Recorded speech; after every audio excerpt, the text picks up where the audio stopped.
నమస్కారం. తెలుగు మీనింగ్ ఛానల్‌కు స్వాగతం. ఈ వీడియో లెసన్ 14లో మనం డైలీ లైఫ్‌లో ఉపయోగించే 20 ముఖ్యమైన ఇంగ్లీష్ పదాలను, వాటి అర్థాలు మరియు ఉదాహరణలతో నేర్చుకుందాం. ఇంగ్లీష్‌ను సులభంగా నేర్చుకోవడానికి ఈ క్లాస్‌ను చివరి వరకు చూడండి. Let's start.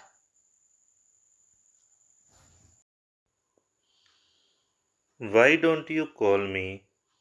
Why don't you call మీని తెలుగులో నువ్వు నన్ను ఎందుకు పిలవవు? ఆర్ నువ్వు నన్ను ఎందుకు ఫోన్ చేయవు అంటాం. Why don't you call me? నువ్వు నన్ను ఎందుకు పిలవవు? I call you but you don't answer. I call you but you don't answer. నేను నిన్ను పిలుస్తాను కానీ నువ్వు జవాబు ఇవ్వవు. ఎగ్జిస్టింగ్. ఎగ్జిస్టింగ్ని తెలుగులో ఉండే, ఉనికిలో ఉంది అంటాం. The existing door is broken. The existing door is broken. ఉన్న తలుపు విరిగిపోయింది. She saw the existing house. She saw the existing house. ఆమె ఉన్న ఇంటిని చూసింది. పెటిషన్. పెటిషన్ని తెలుగులో అభ్యర్థన, పెటిషన్ అంటాం. She made a petition for change. She made a petition for change. ఆమె మార్పు కోసం ఒక పెటిషన్ వేసింది. The petition was very short. The petition was very short. ఆ పెటిషన్ చాలా చిన్నది. షాయ్.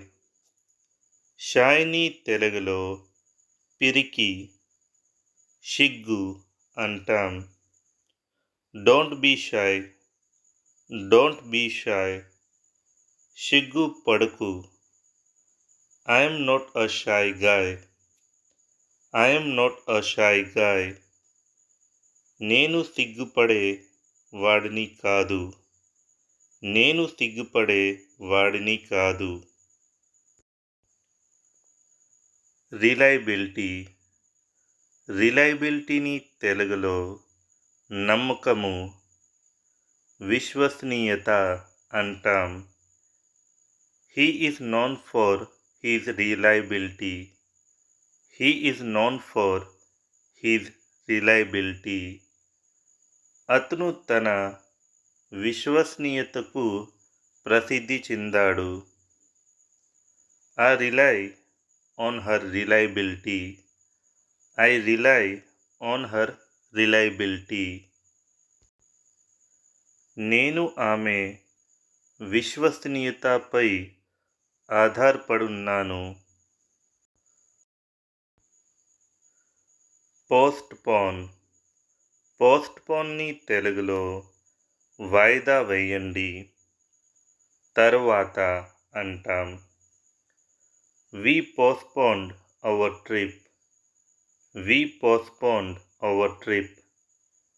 మేము మా ప్రయాణాన్ని వాయిదా వేసుకున్నాము.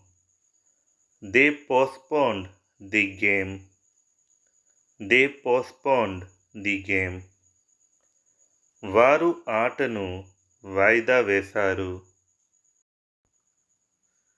ఎక్స్ప్లోరేషన్. ఎక్స్ప్లోరేషన్ని తెలుగులో అన్వేషణ, శోధన అంటాం.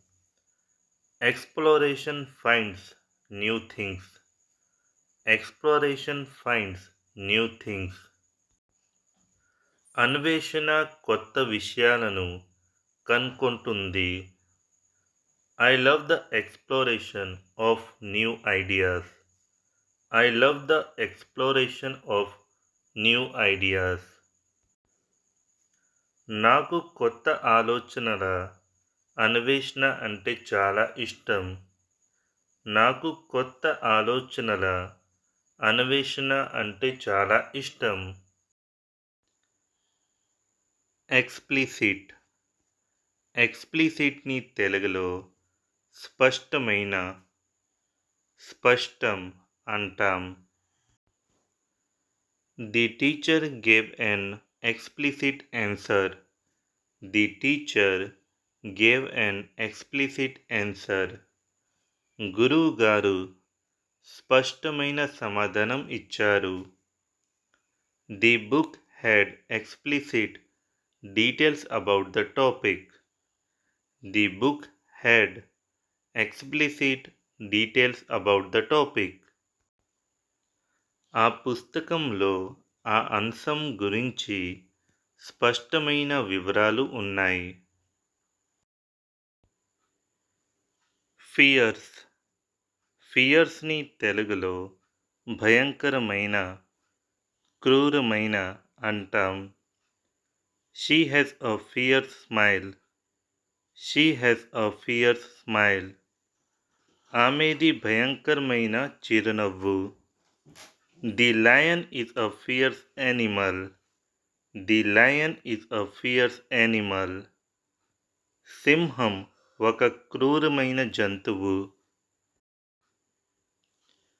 ప్రపోజల్. ప్రపోజల్ని తెలుగులో ప్రతిపాదన అంటాం.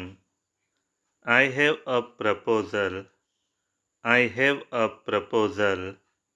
నా దగ్గర ఒక ప్రతిపాదన ఉంది.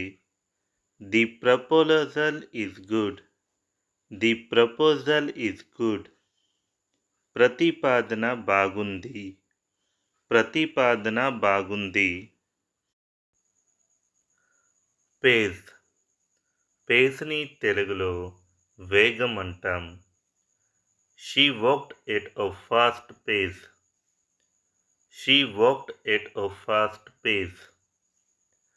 ఆమె వేగంగా నడిచింది. He is work with fast pace. He is work with fast pace. అతను వేగంగా పని చేస్తున్నాడు.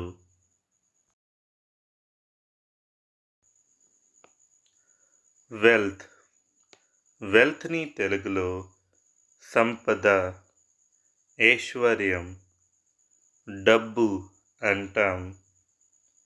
I want to acquire great wealth.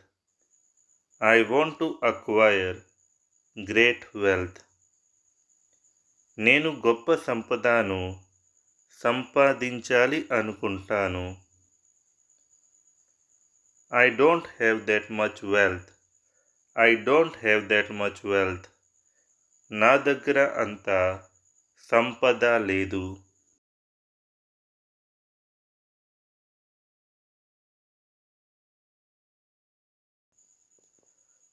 Tough. టఫ్‌ని తెలుగులో కఠినమైన, కష్టమైన అంటాం. He is a tough guy. He is a tough guy. అతను ఒక కఠినమైన వ్యక్తి. Tough times make a man stronger. Tough times make a man stronger. కఠినమైన సమయాలు మనిషిని బలవంతుడిని చేస్తాయి. విత్డ్రా. విత్డ్రాని తెలుగులో తీయడం, ఉపసంహరించుకోండి అంటాం. I need to withdraw money from the bank. I need to withdraw money from the bank. నేను బ్యాంకు నుండి డబ్బు తీసుకోవాలి. Can you withdraw money from an ATM? Can you withdraw money from an ATM? మీరు ఏటీఎం నుండి డబ్బు తీసుకోగలరా? Favour. ఫేవర్‌ని తెలుగులో అనుకూలం, సహాయం అంటాం. Can you give me a favour? Can you give me a favour? నాకు ఒక సహాయం చేయగలరా? What favour do you need from me? What favour do you need from మీ? నా నుండి నీకు ఏమి సహాయం కావాలి? ప్రెడిక్ట్. ప్రెడిక్ట్ని తెలుగులో అంచనా వేయండి, ఊహించడం అంటాం. Can you predict what will happen? Can you predict what will happen? ఏమి జరుగుతుందో మీరు ఊహించగలరా? I can't predict anything. I can't predict anything. నేను ఏమీ ఊహించలేను. ఈజ్. ఈజ్ని తెలుగులో తేలిక, సులభంగా అంటాం. I solved the problem with ease. I solved the problem with ease. నేను సమస్యను తేలికగా పరిష్కరించాను. He speaks English with ease. He speaks English with ease. అతను ఇంగ్లీష్లో సులభంగా మాట్లాడతాడు. వెల్త్. వెల్త్ని తెలుగులో సంపద, ఐశ్వర్యం, డబ్బు అంటాం. I want to acquire great wealth. I want to acquire great wealth. నేను గొప్ప సంపదను సంపాదించాలని అనుకుంటున్నాను. I don't have that much wealth. I don't have that much wealth. నా దగ్గర అంత సంపద లేదు. ఎలుస్ట్రేట్. ఎలుస్ట్రేట్ని తెలుగులో వివరించడం, వర్ణించడం, వర్ణించండి అంటాం. She will illustrate the story with a drawing. She will illustrate the story with a drawing. ఆమె కథను చిత్రాలు ద్వారా వివరిస్తుంది. He will illustrate with a simple example. He will illustrate with a simple example. అతను ఒక సాధారణ ఉదాహరణతో వివరిస్తాడు. ఫీల్. ఫీల్ని తెలుగులో అనుభూతి, జాలిగా అంటాం. I feel very sorry for her. I feel very sorry for her. నాకు ఆమె పట్ల చాలా జాలిగా ఉంది. Can you feel my love? Can you feel my love? నా ప్రేమను నువ్వు అనుభవించగలవా? ఈ 20 పదాలు మీకు నచ్చాయని ఆశిస్తున్నాను. వీటిని ఈరోజే ప్రాక్టీస్ చేయండి. మరిన్ని ఇంగ్లీష్ లెసన్స్ కోసం ఇప్పుడే తెలుగు మీనింగ్ ఛానల్కు సబ్స్క్రైబ్ అవ్వండి.